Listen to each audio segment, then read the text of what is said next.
Hey everyone, I'm Andrew Lucio, and with me today is Remington Morris, one of our guys from the team. And today we're talking about what comes after Nets. Let's get right into it.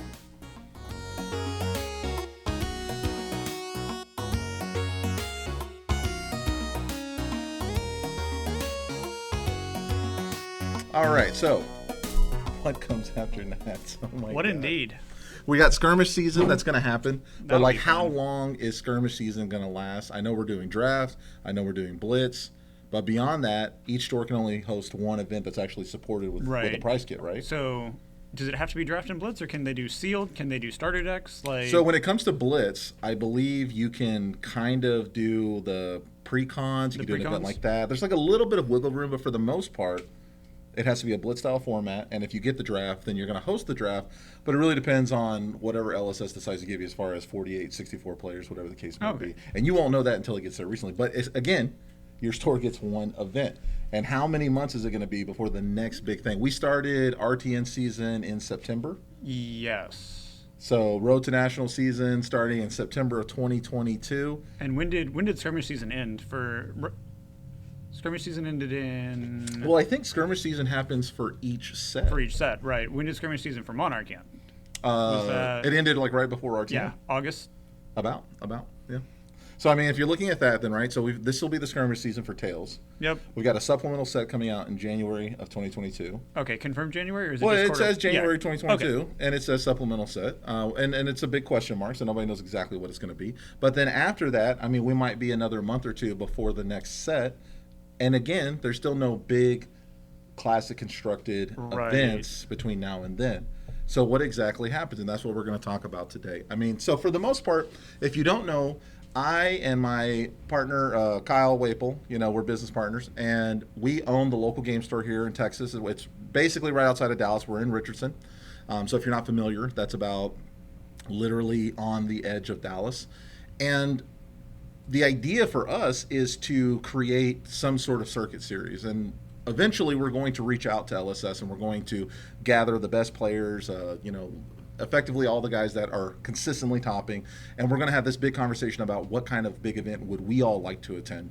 Because if we can come to a consensus, then it's going to be easier for us to create something that's going to be enjoyable by the casual player or the person who just likes to travel and do things. And we need to do it in an area that's going to be conducive to people actually taking time off and having something to do. And beyond that, we also need to make sure that financially it doesn't suck up the pocket. And Yeah, then of so course we want official Yeah. promotional pricing. It can't be too expensive for the promoters, and it also can't be too expensive for the players. right? Exactly. Everything always comes down to cost. You have a certain amount of resistance, and effectively what I always try to say is whatever your participation pricing is, whatever the value of that potential participation pricing is, half of that value is effectively what you can charge. That's your resistance when it comes to what you charge for entry. So if Okay. what I'm giving you is valued at $50 and I charge $25 for entry, you're going to look at this and you're going to look at this. You're going to think about how far you have to travel, whether you have to pay for hotel. And generally, if you're right in that half the value of the value, then you feel pretty comfortable spending that money and then also paying for your trip. And if it's over that, so for example, if I'm giving you $50 in value on participation, but I'm charging you $40, so there's really like a $10 wiggle room there. People that are local, they might come out. They'll come out, but most Yeah. people won't travel for it unless they're super confident that they're going to win. Absolutely. And then, of course, that's top end pricing. But remember, prize support for participation is always the key factor. Right. It Because always that's is. that's what's going to get the majority of players out, because they're not going to be looking at it like I'm going to win. They're going to look at it as I'm going to show up, have a good time, and if I win something, awesome. Yeah. But I want to make sure that I get value out of just going. So now we're thinking about the terms of being a quote unquote premier tournament organizer or premier TO. You can do playmats upon entry, but the playmats that have the most value are officially licensed ones. Yes. Yeah. And We won't. The playmat's not going to be worth anything if we can't put flesh and blood art on it. Absolutely. But I mean, like, and then again, it's like there's a value added proposition of I can put certain things that are flesh and blood related. As long as I'm not selling the mat, I'm giving it away for entry, but you're technically selling the mat. Yeah, because at that point, like, yeah, you've at baseline, you've given them the mat for Cost. for call it $25. Yeah. Whatever the case may be. So, anyways, long story short, what is there after Nats? It's going to be up to us. It's going to be completely up to us what we do after Nats. So, in your local community, what do I recommend? I recommend that you start thinking about growing your community in between these cycles. Spending a lot of time, energy, and effort in building decks and going out and teaching people and training people. When we were doing Dragon Ball Super, we actually went out to a high school and taught kids how to play Dragon Ball Super. We did that. And we did that during the non-tournament season. We had lots of time, and we were able to get the participation of a lot of guys who were good in the community. And we actually brought in a fresh crop of people. And so I think that is definitely one thing that you could do. What do you think about that? Yeah, it was going out to different events like anime conventions, that sort of thing, promoting there. I definitely think that's a good idea. I know Bandai itself was doing hiring players that were topping events and judging at events to go out to A-Fest and all the Dragon Ball Circuit conventions and promote there. So I think that would be a really good idea to take a page out of their book. Either us or LSS could even do it if they were to sponsor groups to go there, because I know we were giving out official promos that were actually worth a fair amount when we did it. Yeah, I think the emphasis needs to definitely be on the community, because you got to remember, retention is a tricky thing, especially within your local scene, because of the fact that people want things to do. They want official prizing, they want things to collect, they want to engage with other players, and you have to be able to identify what those needs are and then meet those needs. And a lot of that can be done by taking the same time, energy, and effort that you put into playtesting for your nationals run, for your regional runs with the RTNs, and then putting that into the community by expanding it, by growing it, by getting out of your local store and actually, helping people learn the game and bringing them in, and that's good for the people that own your local game stores as well, because it gives them more business. So just one of the things that I would say to keep in mind, be a huge proponent of your local game store if they're worth being a proponent for, and then obviously, grow your community. That's definitely something that you can do post-nationals, because we're going to have a bit of a lull. There's going to be a bit of a lull. Now, what kind of event would you like to see as a player going into December, January, February? What would you like to see as far as like big events, official events, and what type of prizing would you like to see before we actually get back into, the whole lead up to the Pro Tour and everything else? So as far as big events, I'm not really sure what I would like to see, because I would like to see something more akin to Pro Tour qualifiers. Okay. More ProQuests. That would be nice. ProQuest standalones, like that aren't like almost consolation prizes for callings, because that's what it feels like ProQuests are right now. Because the only events that you can play at a ProQuest at are events where you've either opted to not play the calling or you've lost the calling already. So even when you win, it feels like, oh well, yes, I won the ProQuest, but I didn't win the calling. Yeah. Yeah. And I think there needs to be some reevaluation on the part of LSS or Channel Fireball or whoever's going to be hosting any ProQuest, because right now we've made these very ugly delineations between the calling and the ProQuest in terms of how prestigious it is and what it means to actually win. And prizing reflects that, and also only one person getting a PTI reflects that as well. So I believe that the reason for that is because they've taken a page out of Magic's book for the original Pro Tour qualifiers, where the only prize was entry into the Pro Tour, and it was only given to first place. Wow.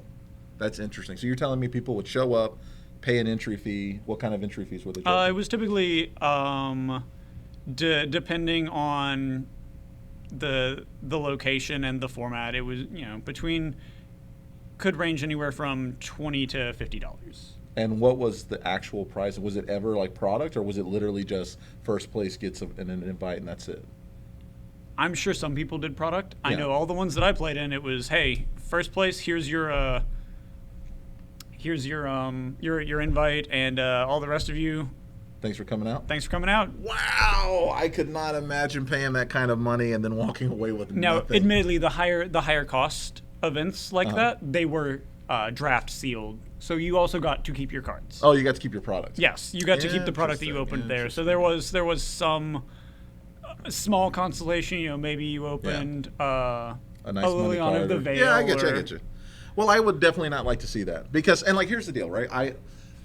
I'm a huge proponent for Classic Constructed. I have my own reasons for that. I'm not going to wax poetic about it. But at the end of the day, for me, one of the best things that we've done so far as a community in this game, LSS has made limited ELO and CC ELO. And I think that was a great idea. best thing I could have ever Separating seen. that Exactly. was the best move that LSS could If have it made was a competitively. single ELO, I would never come out to the limited boy. events. No, Wouldn't do because there's always the risk is too high that you just lose a ton of elo off of somebody that got a better draft pool than you did. Absolutely. And at the end of the day, it comes down to, I think, it comes down to the ability to service both communities. And there's two different communities that are vying for attention. And there's the more casual community that really like limited. It's an easier point of entry as far as price point goes. It's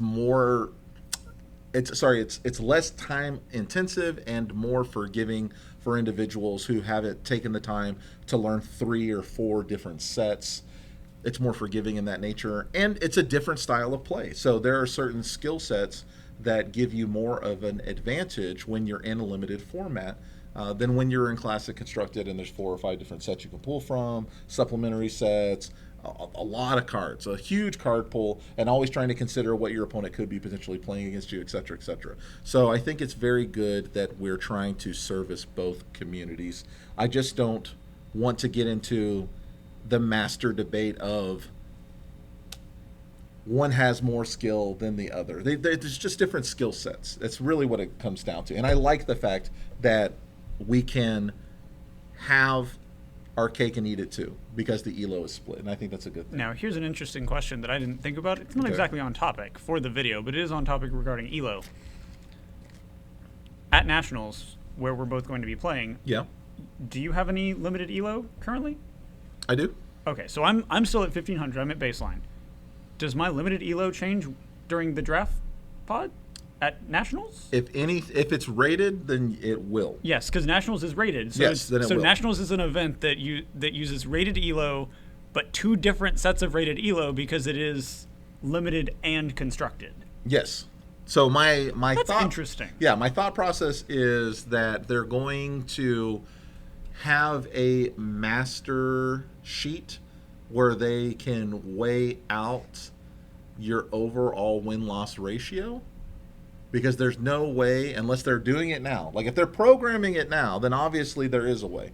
But if they're not, then I'm curious to see exactly how that actually plays out. Whether we're actually in different tournaments and then they just bring the results together and then math that out, or if there is the actual programmed in Nationals format inside their system so they can carry that out and split which ELOs are getting rated. So when I spoke to a player who was in the UK national tournament, Okay. he made it sound like that the tournaments were actually ran as separate events. Yeah. But that could be the oddity of their format being 3 and 3. well, and constructed followed by a draft. Yeah. And another thing is, do you think at the U.S. Nationals that our draft will be locked into our draft pods? Will we be- Absolutely. No, you we think already so? know Okay. that. That's been confirmed. We've Okay. confirmed that That's it will good. be. There won't be any cross potting. It'll be Because completely locked into your. In to your other drafts that I have played that LSS ran, Yeah. that was not the case. Yeah, and I that know. was terrifying to me because I thought that would be the situation at Nationals. But we had Dallas and we also had Cincinnati to see how they did that type of drafting when it comes to the professional side of things, and they were definitely pod specific. You played within your pod, so high level of skill when it comes to playing within a pod, an 8-man pod, and then calculating what cards are left and what potentially could be being passed around and all that kind of stuff. Yeah, you're playing within your pod. There's a high level of skill for sure. Do you think we should point out to the viewers that while the conversation is post-nats, this is actually recorded pre-nationals, which is why we're asking questions about that? Oh God, yes. I mean, but that's the whole point, right? Like, what comes after Nats? And we're gonna post this video up after Nats. Nationals. And we just want you thinking about it now, because at the end of the day, my goal as a store owner and as a player and as a huge fan of what LSS is doing, my goal is to take what we're doing locally and move it into a bigger arena, a bigger stage, and host events that are huge and prizing. And that's going to require me to make contact with LSS, tell them what I want to do, pay money if I need to, whatever the case may be, and get us into a position where we can actually do that and do that on a consistent basis. This is not something I want to do like a one and done kind of thing. I really am very much of the mindset that doing a circuit series, doing a league, and actually having that going weekly or bi-weekly, and then having huge prizing would be really, really good, because I would love for it to become this process where we do all of the road to nationals, we do the callings, then we do nationals, then we go into this circuit series league system where literally it's you guys coming down to Texas and being in this big league that we want to make, all with officially sponsored prizing, everything that we can do from LSS, as far as play mats and trophies and all that kind of stuff. And then right after the circuit series ends, that's when maybe the Pro Tour begins. Yep, and Pro Tour season begins, and then we go from right there. back Yep. into it. That would be nice. Then it's flesh and blood 24/7 all the time, doing really cool stuff. And then whatever we do here becomes a framework that any other major city and any other store owner who has the ability to work with their local city as far as convention center space and things like that they can take that blueprint and they can go, okay, hey, we can do a circuit series as well. And then you have multiple circuit series, multiple leagues running between when nationals ends and the Pro Tour season begins, and covering like a 3-4 month gap, which I think is going to be. It's interesting to me that you are advocating for people to go that route, because in another game that I play that I can't actually talk very much specifics about because I am under NDA for it. Sure. But in another game that I was very heavily invested in, a group did much the same thing. They went to the parent company and said, "Hey, we would like to do this circuit series, and we would like it to be officially sponsored." And I advocated very heavily for them, using my contacts in the company, and the company didn't want to. And so they said, fine, we'll do it without official prizing. They made their own prizing, and then they made it a national thing. Yeah. They took their circuit series and let any store in the country buy in, and then they had their own prizing system, their own points system. Yeah, and that kind of thing, for me, it just doesn't work. So let me make this clear. Like, it's not that I'm not supportive of those individuals right now that are working as tournament organizers on a national scale, whether that be Core TCG, Cartamagica, PPG, or the now de facto, back in the day, ARG. It's not that I'm not supporting. Well, they're just not doing tournaments anymore. Oh, okay. Yeah. They did their game, Argent Saga, and then they kind of moved on. Okay. But the point is, it's not that I'm not supportive of them. It's just more along the lines of, I know what players want, and they want things that are official. They want official promotional prizing. That's what they want. Oh, absolutely, 100%. That's what they want, hands down. And I think that there is an avenue to explore with the parent companies if you approach them correctly, and if you create a pricing model that is conducive to sales growth, community growth, and lends itself to building the overall community, and is not something that is purely just profitable for you. And I think that's the route you have to take. And if you can present your numbers and actually say, hey, we're going to partner with you. Like, we're not expecting you to provide to us anything for free. We're saying to you that we would like to put our stamp on the game in such a way that we can provide official prizing by paying you to either produce it or paying you in such a way that you can provide it to us for free without any cost to yourself, i.e. we take care of the shipping, we take care of the warehousing, whatever the case may be. And I think that's the way you have to approach any parent company when it comes to anything that they directly publish and that they're making money off of. And on top of that, there has to be back-end deals where, we can work out royalties or percentage cuts of, what we take at the gate. And just like there's just so much that can go into that. But if you're going to go down that avenue, it's very, very important for you to have the kind of liquidity that's going to be necessary in order to do that. And a lot of small shops can't do that. And that's the reason why they just, A, don't have the ability to actually gain the interest of the parent company, or B, they just don't have the ability to make those kinds of things happen. And that's why in recent, we've had a lot of murmurings about some of these online retailers who get exclusive playmats. Because the fact, we don't know. Nobody knows for sure, and it's all speculation. Nobody knows for sure how they approach LSS.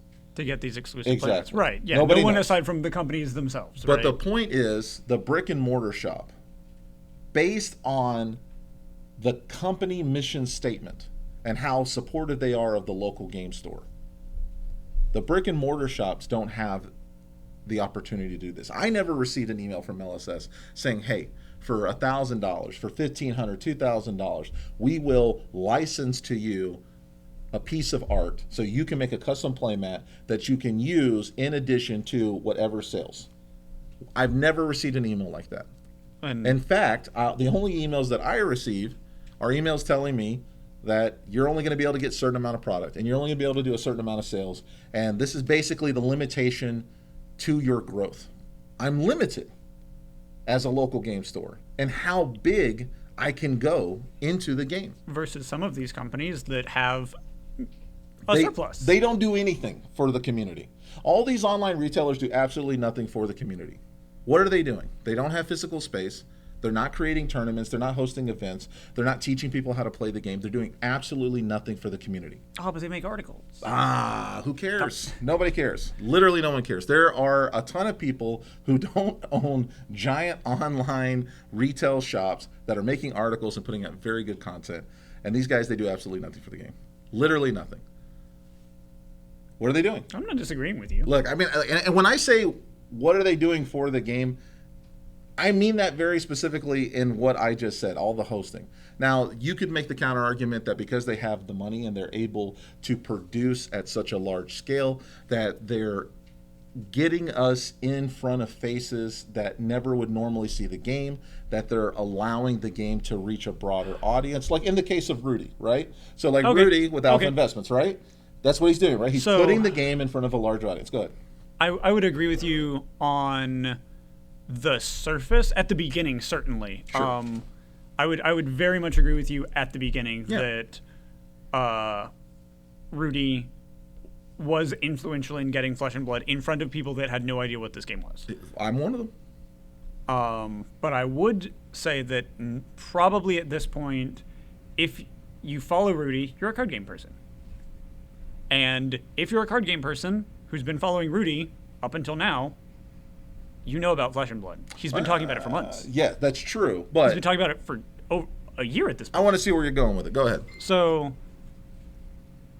while I would agree that like that was originally what he was doing, Yeah. at this point, there is the number of new people that he's bringing to the table for Flesh and Blood now is probably significantly lower. Yeah, but I mean, like at the end of the day, the return on investment from the standpoint of LSS Oh, was and significantly huge. And I think that anyone who does that kind of work in advertising, marketing, and helping to build those numbers, absolutely 100% is entitled to Some sort of reward. Exactly. Yeah, And I and think the reward now is the fact that he's got a custom card. He was able to make some money off of it. He's reinvesting those funds and helping to grow the game even more. And he's going to make some profit. And he should. Yeah, He should. I agree Absolutely. with you on that. But you get these companies like, I think Star City Games, they had a custom playmat. I believe Star City Games did have a custom play. It was I don't even know what it was. It doesn't matter. The Fulminate, point is, maybe? the point is they had one. And it's like, you look at those companies, you look at like Game Nerds, you look at Star City Games, potentially other big online retailers who consistently cut cost on product to the point where local game stores can't profit in a way that it's going to allow them to survive, and that becomes an issue. It does. Not every local game store is built the same way. Some people, it's them and their business partners. They're the ones that run it. They don't pay themselves very much. They get it to a point where it'll float, and then they make a little bit of money off of it. Other people, like myself, we have a lot of employees. We carry a lot of operational costs, so we have to charge a little bit more. And when I say a little bit more, we're still under or at what you would consider to be manufacturer suggested retail price, suggested retail price. And at the end of the day, if we go out of business, that's not going to be the end of your hobby. Somebody will move in and replace us, but it won't be what you're getting right now. So when you walk through the door, the expectation and the idea is that you're going to get a level of service that you're not going to get at Walmart or Target or GameStop or any of these other places that are major retail chains that could eventually just create a space and outsource the work in order to get this type of environment and these types of tournaments, and do that kind of thing. I mean, like eventually, I would say my prediction in the next 5 to 10 years, we're going to see something like that on a major chain level, where literally you're not going to an LGS, but you're going to like an esports arena.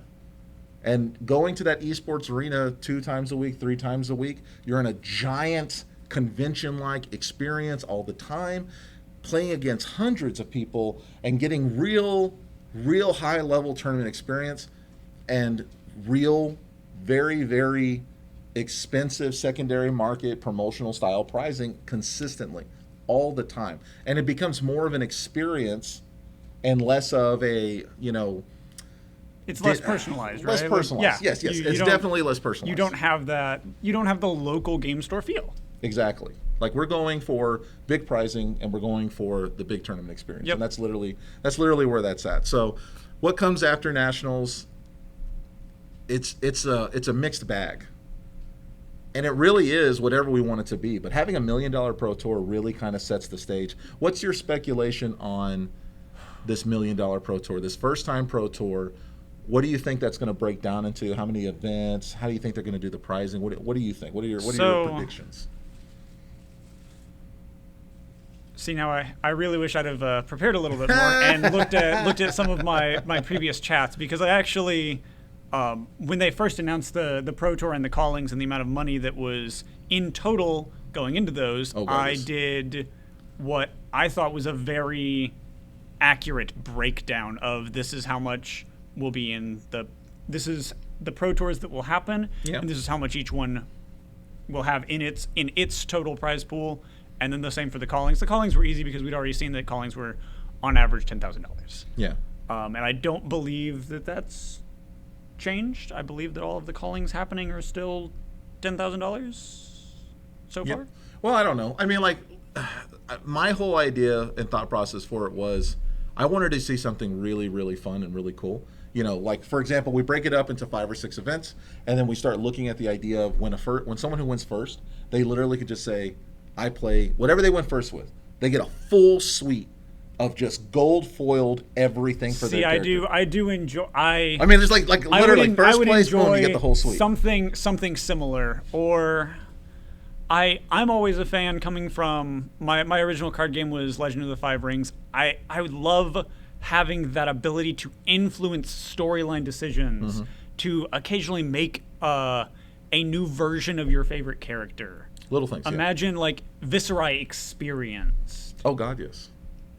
Chain experience, that he has maybe not a better ability, certainly on Chain's part, but a different ability.